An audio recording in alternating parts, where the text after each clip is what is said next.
like water. It can move back and forth. It looks exactly like water. It moves, it floats until it deaerates a little bit, and the air comes up out of the powder and actually percolates up out of the powder until it settles down a little bit. It's actually too fluid. If you took that powder and put it on an encapsulator or on a tablet press right off the blender, it would not probably perform well. We can't tablet or encapsulate too quickly out of blending. There is a period of time we have to wait for a little deaeration, for it to settle a little bit. Some products are so sensitive to static electricity that if I don't discharge the static, the product kind of sticks to the walls of the blender, hangs up, won't settle down, so I have to put some kind of grounding strap on there. And what in reality is, this is what happens. You're walking over, you have to get that drum of material, and you see a rookie coming by and you say, hey, check that label for me. So the guy goes over and he touches the blender and gets an incredible static electricity shock. He goes, wow, and you go, thank you very much for doing that, and now you can grab your blend. That's actually very normal. The scary thing is it just told you a story. If your powder is to the point where it's zapping you and you're not doing anything about it, that means there's static in that powder. If there's static in the powder's not flowing as well as it could. So if you're not discharging the static, you're getting static discharge to your buddy, your operators, to the rookie in the building. I just told you something, don't do, right? You know, don't go there, right? Okay. Any other questions about blending? All right, a couple of things about, we're right on time. A couple of things about milling, and we'll take a look at the equipment, and that'll be time for a ball game here. Beer 30. Beer 30. Okay, so what we're going to talk right now is about the role of mills and what they're used for, and you know what happens with mills and different types of mills.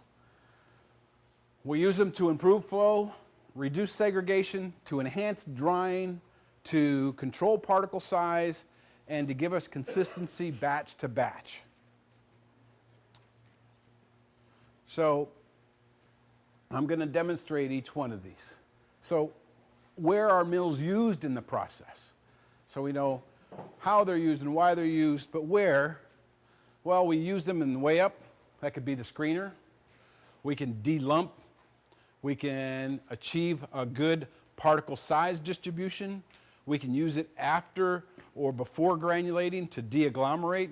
We can dry mill to prepare dry additions. We can delump later on, or we can reclaim off-spec tablets. So we can use mills in many, many steps in the operation. And when I say milling, I mean screeners, I mean high shear mills, I need low shear mills, I need anything that's going to delump or classify or break down powders. So milling issues and characteristics, different materials have different characteristics. This is definitely an herbal product. I don't know if it's illicit or illicit, but we're taking an herbal product and trying to turn it into a granulation that's going to be usable either to go into a capsule or into a tablet or some kind of other medical device. So I can have materials that are tough or friable or plasticky. I have issues with fines, that is dust control. We already talked about that. The fines create defects or specks that create a need for dust collection, and noise is an issue with equipment, with mills and different types of mills. So we're going to run through some of this. So where am I going to use it? I'm going to use it to reduce coarse materials to a smaller uniform particle size. I'm going to use it for oily or waxy products. That is, if I have a mill, there's no such thing as one mill does it all. This particular mill, this is a blade with a sharp edge. You guys would know it as a Fitz mill with a code 225 blade, a sharp edge blade. And your procedures would say knife forward, right? Knife edge forward. That's that sharp edge forward. But what I see here is product buildup on that blade. As product builds up on that blade, that's going to change the dynamic of how well that blade's going to work, right? If all of a sudden I got a lot of buildup, it's not going to break down the granulation the same. That's telling me a story. That's telling me that I got product that's locking up. I might not be using the right mill. I might, instead of using a high shear, I might need to use a low shear. I might need to use a different type of mill. So a lot of people say, well, how do I know it's doing a good job? Number one, look at the blades. Number two, look at and use a sieve stack to check out the particle size distribution when you're done. Evaluate if it's producing too many fine particles.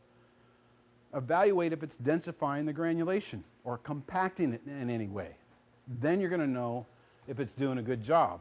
Because our products are so varied. I can have something that's, a dispersion, like a lumpy product that I just want to get uniform. Well, I wouldn't use knives to break up that. I want to do something gentle. Same thing with agglomerates that I already have or particles I already have. I don't want to produce dust here. I just want to break up those agglomerates. I want to be gentle. So sometimes using a mill or the mill correctly is being gentle, not being overly aggressive. If I have something like a salt or something that's tough, I have to use something that's aggressive. I have to have a shear force or the ability to really tear up that product. So it depends on the characteristics. Tough product, I need something that's really going to get after the product. If I've got a granulation that I made that's wetted granulation, I'm going to take that granulation and I'm going to mill it carefully. Okay, I can, if I do it right, I can reclaim capsules. I can crack the capsules open, collect the product, separate the gelatin from my product and reuse that product. So I can do it right if I measure the types of forces that I use, the type of the hit, the blade of the hammer, the velocity of the blade, the way the screens are set up, into the impact, where it's going to go and how it's going to get out, and how quickly it's going to get out, all are a huge part about milling. And the funny thing about mills are that one thing that people kind of push around and they grab anybody to run a mill.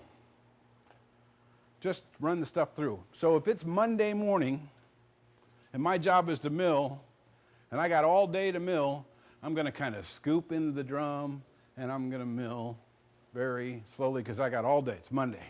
If it's 4:30 and I got a baseball game to go to, you know how fast I'm going to mill? Am I going to get a different product? Absolutely. So feed rates are part of that, and the characteristics of the material are part of that, and controlling the fines are everything. I already showed you this slide, that we really want to control how many fine particles we have and what our distribution is. Fines, can you read this in the book? Can you read those lines in the book? All right, good. So fines are particles that are smaller than 200 mesh. So what do fines do to us? It dries the oil in the punches. That is, when you run in a press, every time you make a tablet, air leaves the compression zone and a small puff of super, super fine dust gets airborne.